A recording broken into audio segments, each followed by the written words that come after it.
Shalom Bapak Ibu Saudara, apa kabar? Puji Tuhan kita masih bisa berjumpa lagi. Episode-episode yang lalu kita sudah banyak bicara tentang takut atau ketakutan. Sekarang kita akan belajar tentang gelisah dan ketakutan. Gelisah dan ketakutan.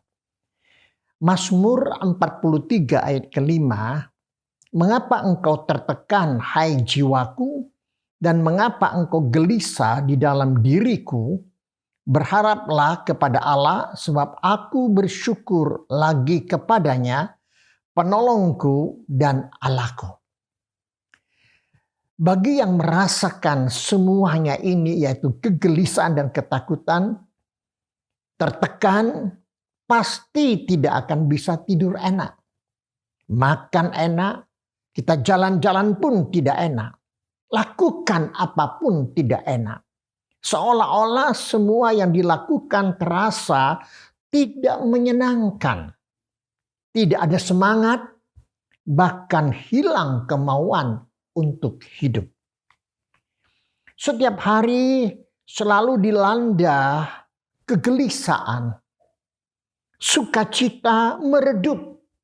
Yang ada hanyalah ketakutan. Apa yang sebenarnya sedang menghantui pikiran kita? Kekhawatiran akan hari besok. Seseorang yang hidup jauh dari Tuhan pasti akan mudah diserang perasaan negatif. Iblis berusaha menguasai pikiran dan hati kita, kemudian menghancurkan hidup kita dengan kegelisahan dan ketakutan. Iblis memadamkan harapan dan meredupkan iman kita yang semakin lemah. Untuk itu jangan pernah biarkan semua perasaan negatif menguasai hidup kita. Jangan pernah beri celah untuk kekhawatiran masuk di dalam hati kita. Kegelisahan hebat juga pernah dialami oleh murid-murid ketika mendengar bahwa gurunya yaitu Yesus Kristus akan pergi meninggalkan mereka. Padahal Yesus tidak mengatakan bahwa ia pergi dan tidak akan kembali. Melainkan ia akan pergi dan segera kembali. Melihat hal itu, berkatalah Yesus kepada murid-muridnya, janganlah gelisah hatimu, percayalah juga kepadaku, sebab aku pergi ke situ untuk menyediakan tempat bagimu. Dan apabila aku telah pergi ke situ dan telah menyediakan tempat bagimu, aku akan datang kembali dan membawa kamu ke tempatku, supaya di tempat di mana aku berada, kamu pun berada. Itu terdapat di Yohanes pasal 14 ayat 1 sampai ayat 3. Yesus telah memberikan solusi untuk kita terbebas dari rasa gelisah, yaitu percayalah kepada Allah, percayalah juga kepadaku.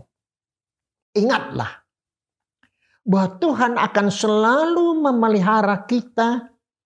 Yesuslah jaminan hidup kita. Maka percayalah hidupmu kepada Dia, yaitu kepada Yesus. Di dalam Yesus ada harapan dan sukacita. Jadi, lebih baik hidup dipakai dengan bersyukur dan menghitung berkat Tuhan daripada dimakan oleh kekhawatiran, kegelisahan untuk masa depan kita.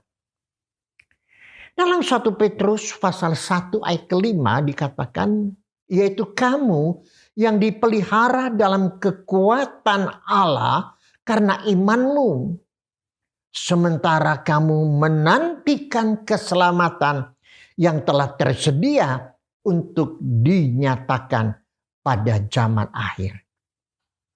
Kegelisahan akan melanda jika kita benar-benar menyerahkan semua atau seluruh permasalahan hidup kita hanya kepada Tuhan. Dan Tuhan berkata, percayalah kepadaku. Aku akan memelihara kamu. Aku akan menolong kamu. Aku akan membuka jalan bagi kamu. Dan aku telah memberikan solusi kepada kamu. Pertanyaanlah adalah, apakah kita mau menyerahkan kegelisahan kita, kekhawatiran dan ketakutan kita kepada Allah Tuhan kita? Mari kita hadapi semua itu hanya di dalam Yesus. Karena di dalam Yesus ada kepastian, ada keselamatan, ada harapan. Tuhan Yesus memberkati. Mari kita berdoa. Tuhan, kami sangat bersyukur kepada Tuhan. Hanya oleh karena anugerah dan kasih sayang Tuhan, kami boleh belajar tentang kegelisahan dan ketakutan. Tolong kami Tuhan, untuk meyakini dan percaya betul-betul hanya kepada Yesus yang sudah memberikan solusi kepada kami. Berikan kami kekuatan berjalan bersama dengan Tuhan. Di dalam nama Tuhan Yesus kami sudah berdoa. Amin. Soli Deo Gloria, Tuhan Yesus memberkati saudara. Amin.